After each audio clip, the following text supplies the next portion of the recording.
Hello. Today we will learn how to access and use the NZGamer Discord.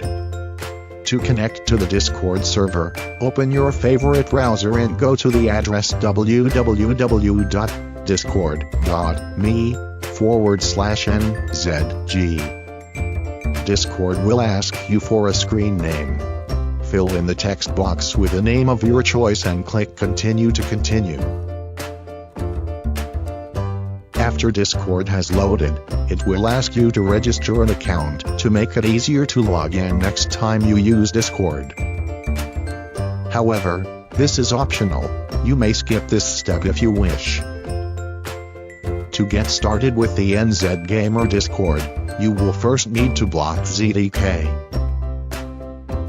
Right-click on ZDK's avatar, and select Block from the drop-down menu.